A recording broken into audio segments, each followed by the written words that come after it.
Capítulo 1. Insônia. Compartilhada. O silêncio pode ser um privilégio, até se tornar prova de que algo está respirando ao seu lado, quieto demais para ser notado, constante demais para ser ignorado.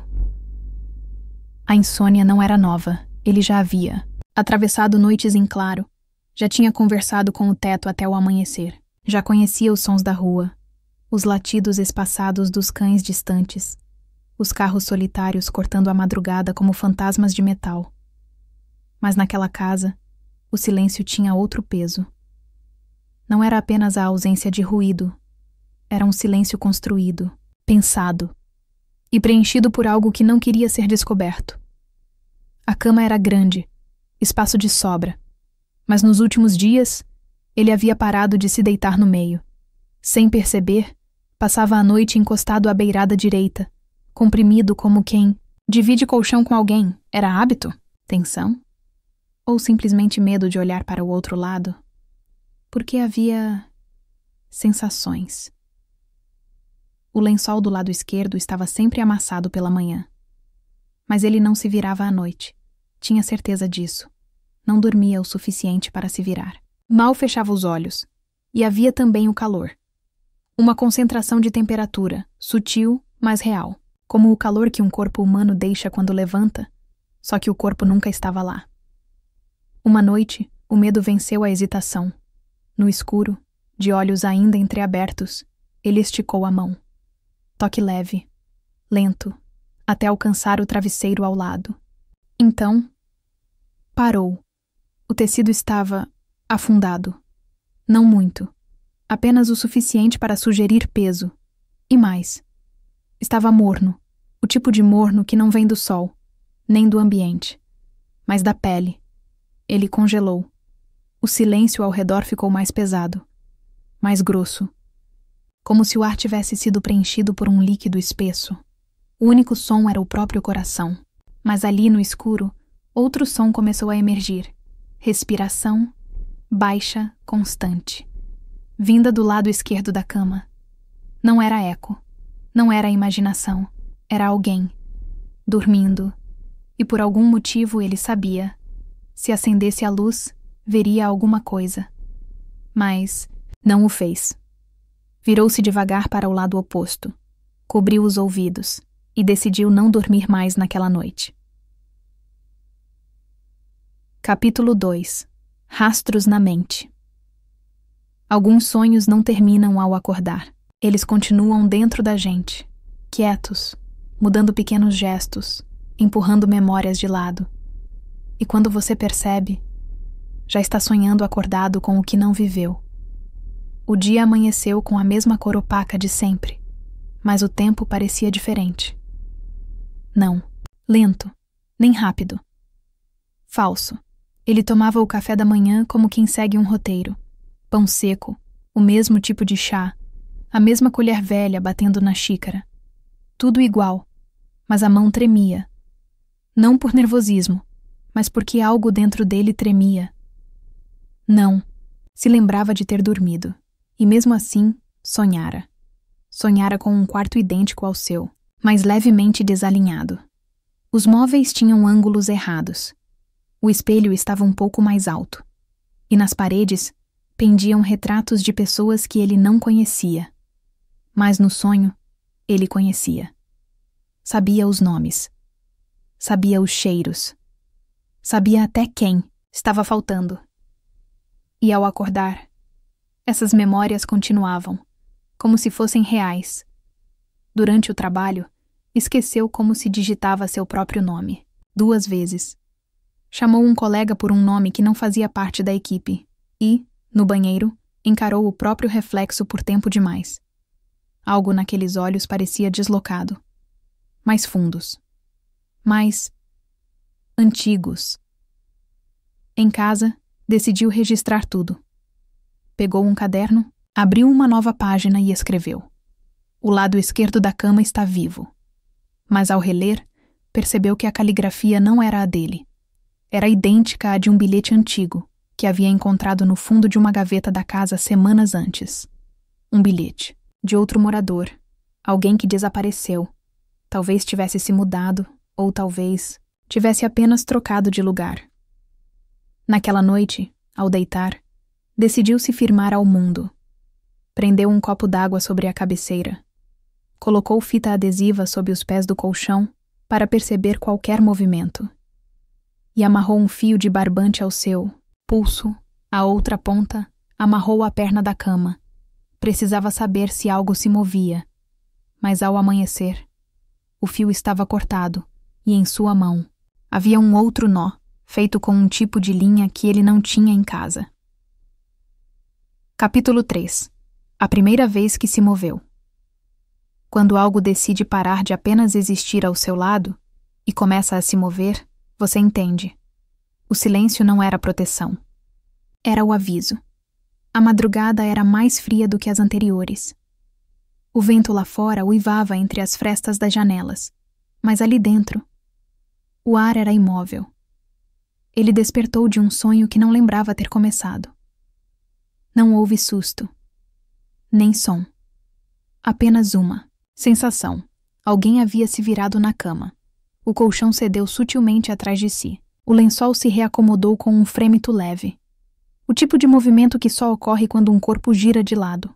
Ele ficou imóvel. A respiração da coisa ao lado mudou. Antes era lenta, cíclica. Agora, tinha ritmo humano. Respirava como quem sente, como quem pensa, como quem observa. Mesmo de olhos fechados, ele sentia o olhar. A distância entre os dois era mínima, e o espaço onde a entidade deveria estar estava preenchido. Sem coragem de se mover, forçou os olhos a entreabrirem, apenas o suficiente para captar sombras. E então viu. O travesseiro estava afundado. E sobre o lençol havia um vinco, uma marca, como o contorno de um ombro, um braço, sem som, sem imagem. Mas tudo indicava presença.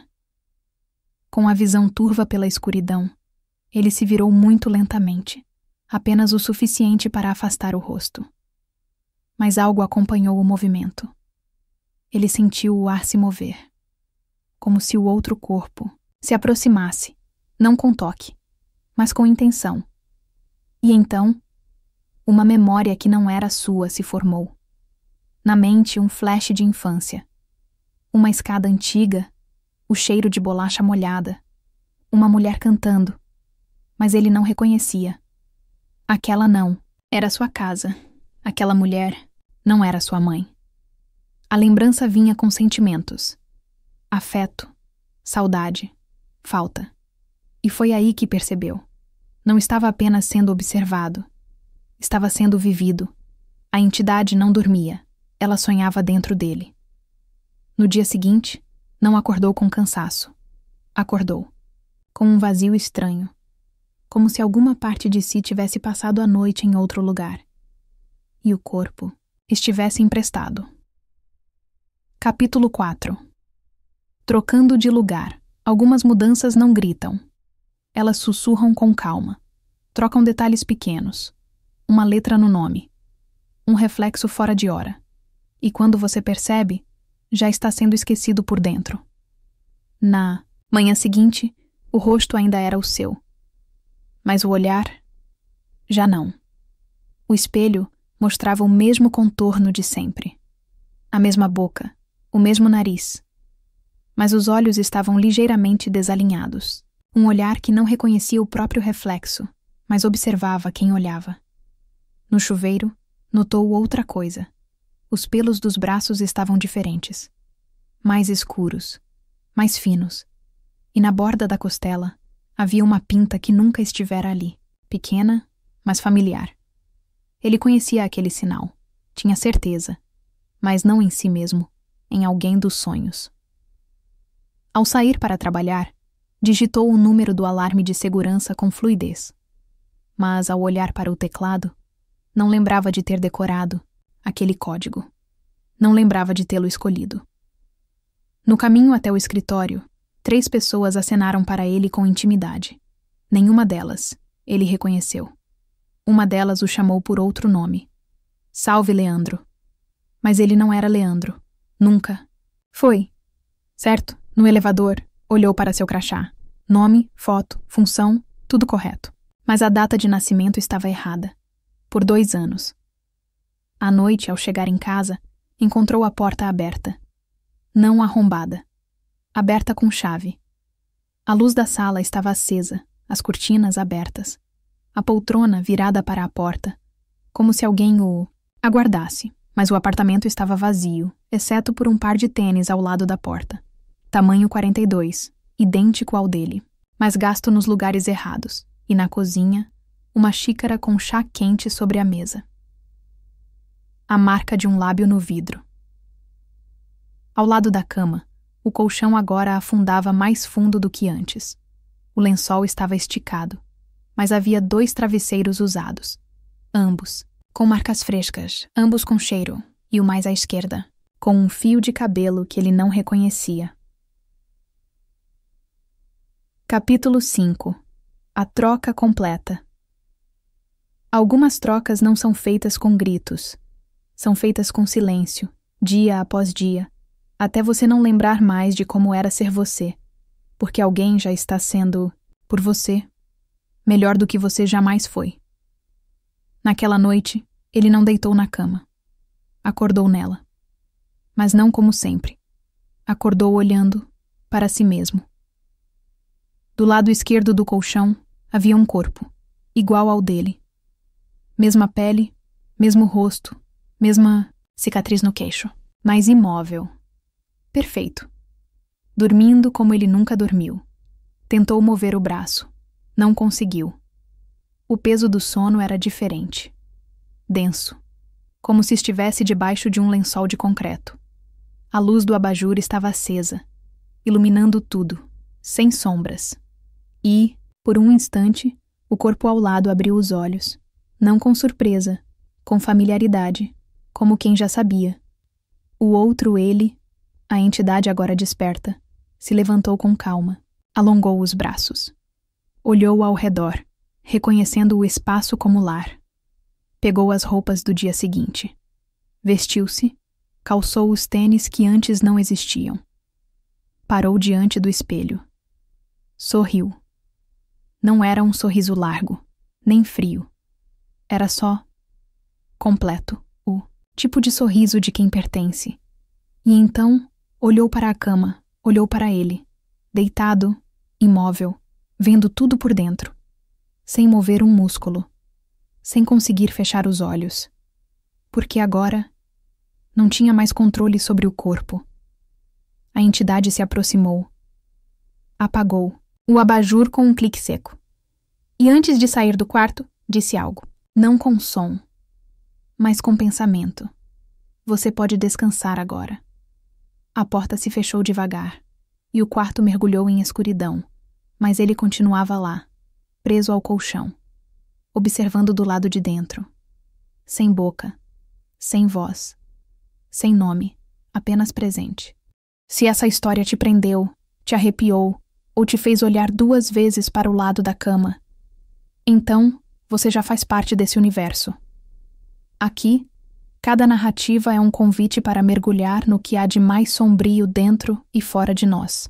E se você chegou até o fim, é porque algo aí dentro ainda quer ouvir mais. Então curta o vídeo, se inscreva no canal e ative o sino, porque as próximas histórias já estão sendo costuradas. E podem chegar quando você menos esperar. Compartilhe com alguém que também sente que o silêncio nunca está realmente vazio. E lembre-se, às vezes, o que você chama de medo é só uma história esperando para ser contada. Nos vemos no próximo vídeo, se você ainda for o mesmo até lá.